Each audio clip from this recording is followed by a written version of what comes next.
이 저녁에 주신 하나님 말씀 보겠습니다. 고린도전서 4장 14절에서 21절까지 말씀 우리 함께 보겠습니다.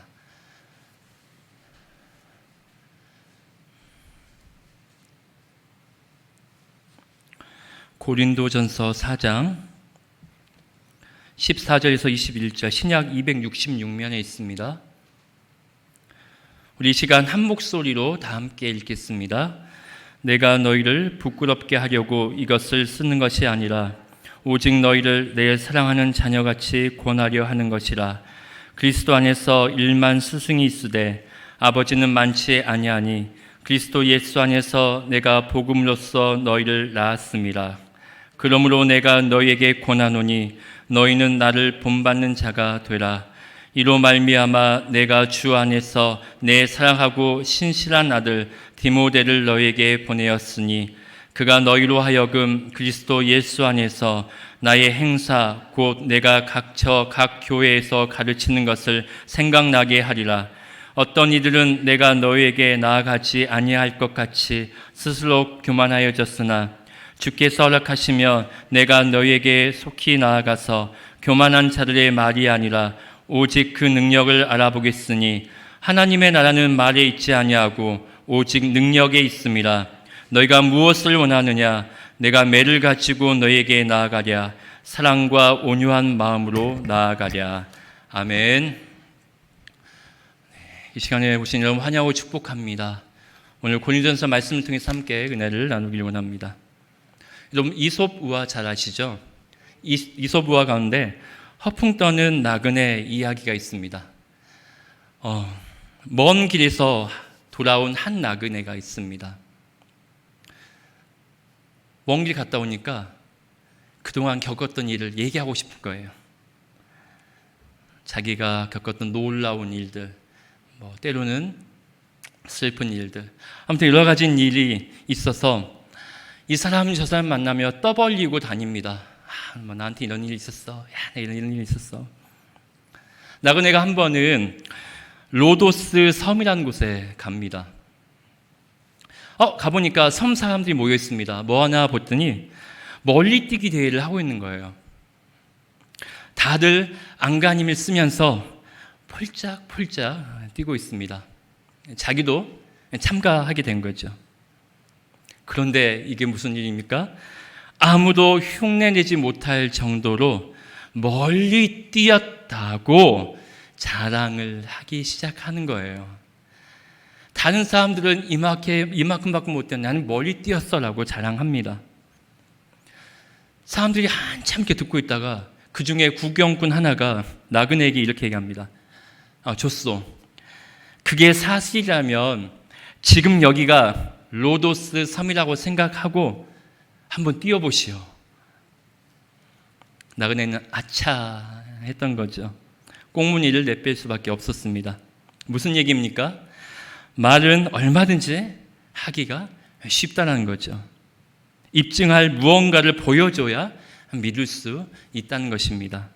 말하기는 쉬워도 행동하기는 어렵다는 거죠. 이 이야기를 보면 고린도 교회 교인들의 현 주소를 보는 듯합니다.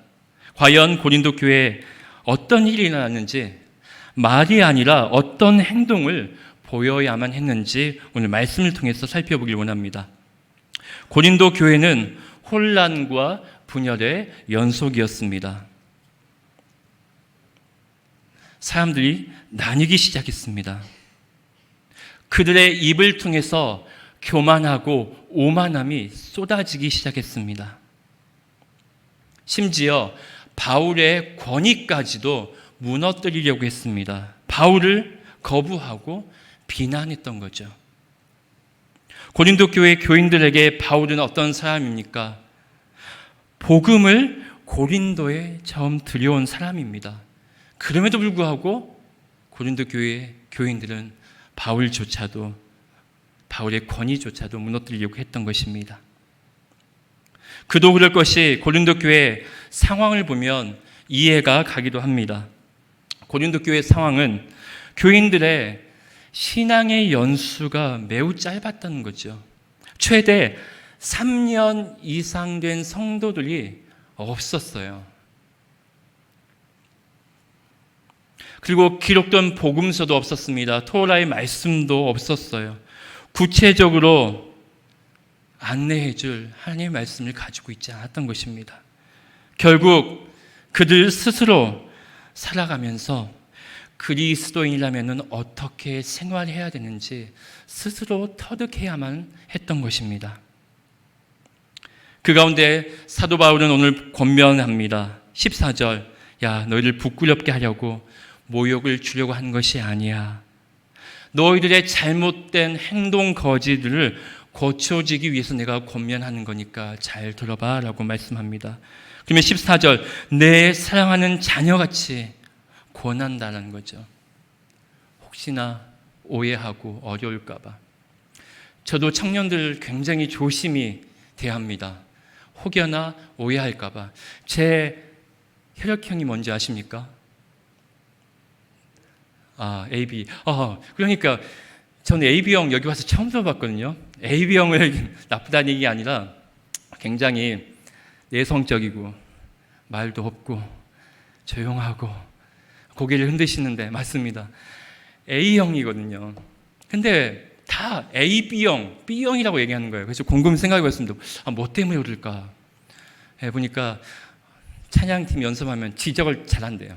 이거 틀리니까, 틀리니까 이렇게 하셔야 됩니다. 그렇게 하다 보니까 더 조심스러워지는 거죠. 혹시나 이 말 하면 오해하지 않을까? A형의 특징이죠. 내가 이 말 상처받지 않을까? 말하는 것도 굉장히 조심스럽습니다. 바울의 혈액형은 뭔지 모르겠으나 오늘 바울은 야, 내 사랑하는 자녀같이 너에게 권한다라고 얘기하면 오해하지 마. 잘 들어봐 라고 얘기합니다. 구체적으로 바울 사도는 아버지의 마음으로 고린도 교인들에게 다가갑니다. 마치 아버지가 미숙한 자녀에게 권면하는 것처럼 자녀들의 어리석은 행동을 꾸짖는 것처럼 그렇게 한 발짝 한 발짝씩 다가가는 거죠. 잠언 13장 24절 말씀에 매를 아끼는 자는 그의 자식을 미워함이라. 자식을 사랑하는 자는 근실이 징계하느니라. 아멘. 이 마음으로 고린도 교인을 향해 다가갔습니다. 바울의 권면은 어떻게 보면은 포옹의 제스처였습니다. 내가 너희를 안아줄게. 내가 너희들과 함께 할게. 자식을 품에 껴안는 것처럼 그렇게 안아서 갔던 것입니다. 이렇게 할 수 있는 것은 15절에 보니까 이렇게 말씀합니다. 뭐라고 말씀합니까? 복음으로써 나았다라고 말씀하죠.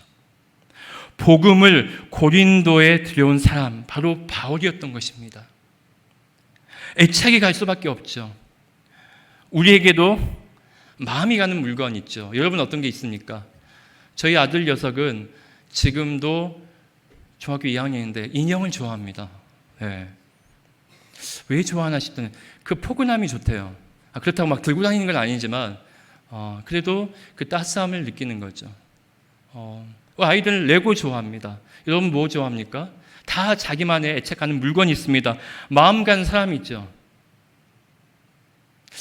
저분 저 장로님 보면 더 마음이 가고 저 집사님 권사님 보면 더 마음이 가고 그렇게 마음 가는 물건이 있고 마음 가는 사람이 있습니다. 그만큼 마음을 쏟았기 때문에 그렇게 마음이 갑니다. 우리들도 바울처럼 마음을 쏟아내주는 사람이 있길 소망합니다. 때로는 격려하고 위로하고 보이지 않으면은 어디 갔었는지 물어보고 무슨 일이 있었는지 안색이 어두우면은 내가 기도할 게 무엇인지 물어보는 그런 마음을 갖길 소망합니다. 때로는 용기가 필요합니다. 잘못된 길로 가고 있는데 그래 너가 한번 징하게 당해봐야 싸지라고 그런 마음보다는 그래도 내가 가서 용기를 내서 그거 아닌 것 같아 라고 권면할 수 있는 우리 모두가 되길 소망합니다. 계속해서 권면합니다. 16절 말씀이죠. 그러므로 내가 너에게 권하노니 너희는 나를 본받는 자가 되라. 나를 본받는 자가 되라고 말씀합니다. 어떤 이유에서 이렇게 말씀하시는지 살펴보면 고린도 교회 교인들의 상황을 아까 말씀드린 것처럼 신앙의 연수가 짧았습니다. 말씀이 주어지지 않고 스스로 터득해야 되는 상황이었습니다. 이런 상태에 있는 고린도 교인들에게 가장 필요한 게 뭘까요? 그것은 다름 아닌 눈에 보이는 모델이었습니다. 그 모델을 바라보며 복음의 길을 잘 따라가는 그 사람을 바라보며 신앙생활을 하게 하는 거죠. 그래서 바울은 자신을 본받으라고 모본을 제시합니다. 그리고 당장 내가 갈 수 없으니까 신실한 아들 누구를 보냅니까? 디모데를 보낸다라고 말씀합니다. 그가 가서 대리 모델이 되어줄 것이다 라고 말씀합니다. 그리고 호소합니다. 각 교회에서 가르치는 것 생각나게 하리라 라고 말씀합니다. 17절 후반 보면은 나의 행사 곧 내가 각 교회에서 가르치는 것을 생각나게 하리라. 바울이 고린도에 있었을 때 그때를 기억하라라는 거죠. 내가 그때 어떻게 행동했는지 어떻게 했는지 기억하라는 것입니다.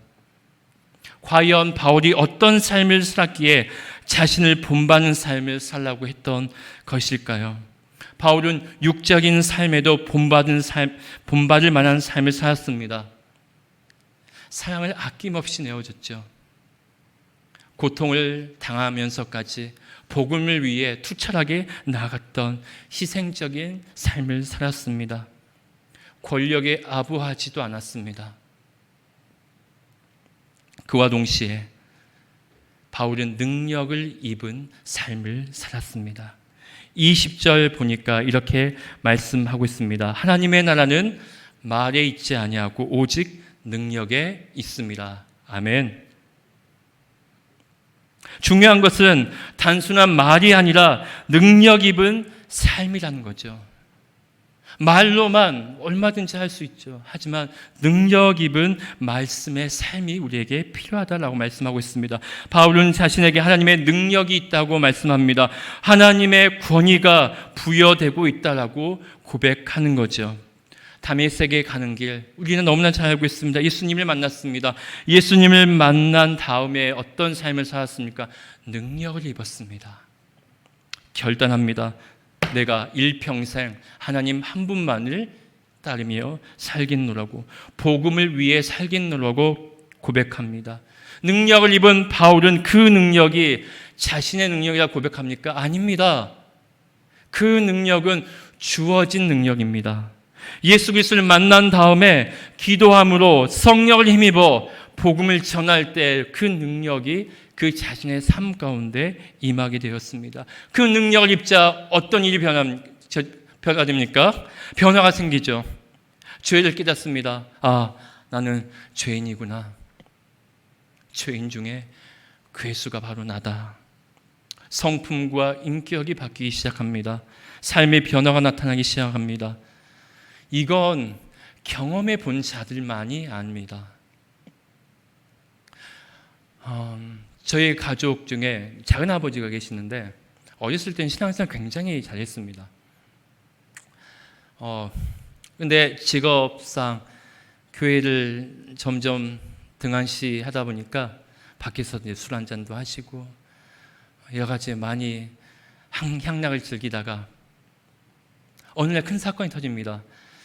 이런 일도 있나 싶을 정도로 사고가 났는데 그냥 우연찮게 길을 걸어가다가 차가 지나가는데 바퀴 사이에 돌이 박혀 있었나 봐요. 가지고 그게 튕겨나가지고 작은 아버지를 때려버린 거예요. 돌이. 그 사건 다음에 하나님을 원망하고 지금 말도 안 되는 이런 상황, 일도 하지 못하고 그런데 어느 날 찾아갔더니 눈빛이 달라진 거예요. 말이 달라집니다. 아니 전혀 다른 사람이었어요. 아니 이게 말이 되나 과연? 그랬던 작은 아버지가 이렇게 바뀔 수가 있나? 자신의 사고로 인해서 하나님을 다시 만난 겁니다. 저한테 고백합니다. 지금은 꽤 오랜 시간이 지났지만 지금 굉장히 신앙생활 잘하고 명절 때마다 한 번씩 보면은 우리 박 목사님 그럽니다. 조카를 너무나 사랑해 주죠. 저는 작은아버지뿐만 아니라 교회 안에서도 사람이 변하는 모습을 자주 경험하게 됩니다. 사람은 변하지 않는다고 얘기를 하죠. 네, 물론 그런 부분도 있지만 변한 사람을 보면 정말 기적 같은 일이 눈앞에 펼쳐지면 하나님이 역사하시는구나라고 고백할 때도 많은 것 같습니다. 결국 바울 사도도 마찬가지였습니다. 예수님을 만난 다음에 성령의 능력으로 말미암아, 복의 능력으로 말미암아 능력을 입은 삶의 모습으로 바뀌어지게 된 거죠. 바울의 삶의 모습을 통해 우리가 다시 한번 주님 앞에 나아가길 소망합니다. 그럼 바울은 어떤 삶을 살았는지 사도행전 16장의 말씀을 좀 살펴보면서 바울과 실라의 이야기를 통해서 한번 살펴보길 원합니다. 바울은 능력을 입은 삶을 살았습니다. 어떤 삶을 살면 첫 번째는 사단의 세력을 멸하는 삶을 살았습니다.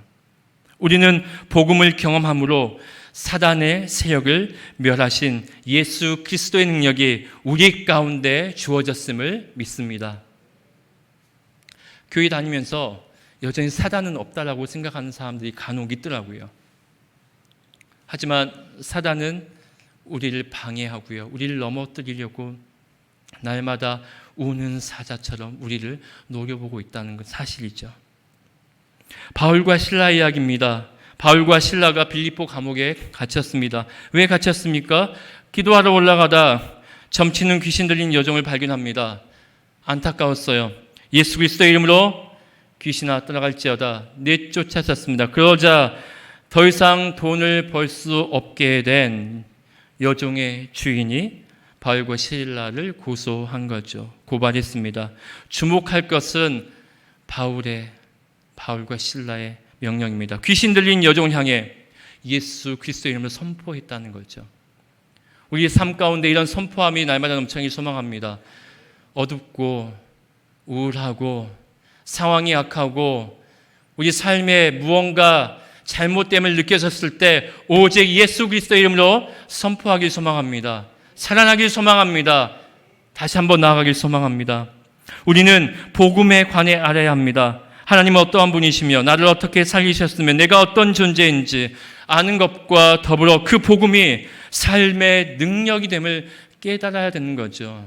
이게 우리한테 주어진 선물이고 능력입니다. 예수 믿는 자와 믿지 않는 자의 차이점이라는 거죠. 이것을 충분히 누리시길 소망합니다. 믿음으로 선포하길 소망합니다. 자녀에게 축복하시고 또한 믿음으로 예수 그리스도의 이름으로 선포할 때 하나님께서 역사하심을 경험하길 소망합니다. 예수님께서 내주하시는 자, 그 사람이 바로 그리스도인입니다. 우리는 예수 그리스도의 이름으로 사단을 물리치고 쫓을 수 있습니다. 권능을 소유한 자입니다. 선포하니까 어떻게 됩니까? 16장 18절 내게 명하노니 귀신이 즉시 나가더라 라고 말씀하고 있습니다. 복음을 소유한 우리에게는 혈과 육에 대한 씨름만 있는 것이 아닙니다. 보이지 않는 사단과의 영적 전쟁을 날마다 치르고 있다는 것을 기억하길 소망합니다. 복음의 능력을 소유한 사람이라면 이 영적 전쟁에서 승리해야만 한다는 것입니다. 어떻게 승리합니까? 오직 누구의 이름? 예수 그리스도의 이름. 예수 그리스도의 이름에 능력이 있을 줄 믿습니다. 오직 예수님만이 그 일을 하실 줄 믿습니다. 오직 예수님께 사단의 세력을 명령하고 쫓아낼 능력이 있음을 고백함으로 날마다 승리하며 나아가는 우리 모두가 되길 소망합니다. 바울이는 능력 있는 삶을 살았습니다. 어떤 삶을 살았습니까? 환경을 이기는 삶을 살았습니다.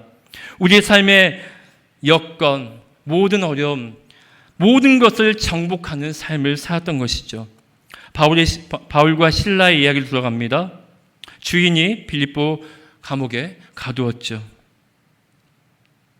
사단이 그 주인을 통해서 조종한 거죠. 오늘도 사단은 우리에게 이렇게 공격할 수 있습니다. 당사자, 사랑하는 아내와 남편, 자녀, 때로는 회사의 사람들, 일들, 여러 가지 수단과 방법을 가지고 우리를 공격합니다. 그래서 우리에게 영적인 분별력이 있어야 된다는 거죠. 이게 과연 사단의 계략인지 볼 수 있는 눈이 필요하다는 것입니다. 중요한 건 사단의 승리로 보일 때가 있습니다. 오늘도 보니까 바울과 실라가 바울이 갇힌 거 보니까 사단이 승리했구나라고 생각해 볼 수 있지만 모든 역사는 하나님의 선하신 손길 안에 있음을 기억하길 소망합니다. 바울과 실라는 사단이 원하는 대로 감옥에 갇혔지만 환경의 어려움을 만나게 됐지만 여기서 이야기가 끝나지 않는다는 거 우리가 너무나 잘 알고 있습니다. 끝나면 낭망할 수밖에 없는데 그렇지 않다는 거죠. 놀라운 기적을 체험합니다. 감옥 문을 친히 열어주시는 살아계신 하나님의 역사하심을 경험하게 되는 것입니다. 복음의 능력에 입은 성도는 바울과 실라처럼 기도와 찬양함으로 환경을 극복해 나갈 수 있다는 것이죠. 하나님을 의지함으로 사단에게 승리할 수 있음을 날마다 기억하는 우리 모두가 되길 소망합니다. 마지막입니다. 능력 있는 삶은 나를 통해, 우리를 통해서 복음이 전해지는 삶입니다. 옥문이 열린 기적을 경험했습니다. 그 기적의 결과로 복음이 증거됩니다. 간수가 옥문이 열린 것을 보게 어떻게 합니까? 자결하려고 합니다. 그럴 때 바울과 실라가 간수 앞에 나아가 죽음 대신 생명을 전하죠. 뿐만 아니라 간수의 가족까지 구원받는 은혜를 우리는 모두 알고 있습니다. 이 시간 소망합니다. 여러분 한 명 한 명을 통해 구원받는 사람들이 날마다 넘쳐나길 소망합니다. 혹시나 여전히 가족 가운데 예수 그리스도를 믿지 않는 자 있습니까? 자녀들 가운데 자꾸 뺀질뺀질하게 교회 안 나가고 밖으로 돌아다니는 자녀 있습니까? 하나님 언제 어느 때까지 그냥 두실 겁니까? 하나님 속히 인도하여 주옵소서. 그래서 부모님의 기도가 필요합니다. 그래서 기도해야 합니다. 그러하기 때문에 기도해야 되는 거죠. 사랑하는 가족뿐만 아닙니다. 주변에 사랑하는 이웃들도 마찬가지입니다. 여러분을 통해서 복음이 증거되길 소망합니다. 말씀 마무리하겠습니다. 하나님을 대적했던 바울, 하나님의 사랑으로 복음을 경험합니다. 그의 인생이 통째로 바뀌죠. 이후 바울의 삶은 오직 한 가지만 관심을 가졌습니다. 자신에게 그 은혜로 말미암아 복음을 전하는 것, 그 한 가지에 관심을 갖고 믿음으로 살아갔습니다. 그 결과 고린도에도 예수님을 전하게 됐고 예수님을 알게 되는 사람들이 점점 늘어났습니다. 그러나 고린도 교인들은 그리스도인으로 잘못 살고 있었습니다. 그렇기 때문에 바울은 권면합니다. 아버지의 마음으로 꾸짖습니다. 권면합니다. 그러면서 복음의 능력 있는 삶을 살라고 말씀하고 있죠. 복음의 능력 있는 삶, 그것이 무엇입니까? 사단의 세력을 멸하고 환경을 이기며 나를 통해, 우리를 통해 그리스도의 복음이 증거되는 삶, 구원받는 삶, 능력 있는 삶을 우리 모두가 살기를 소망합니다. 기도하겠습니다.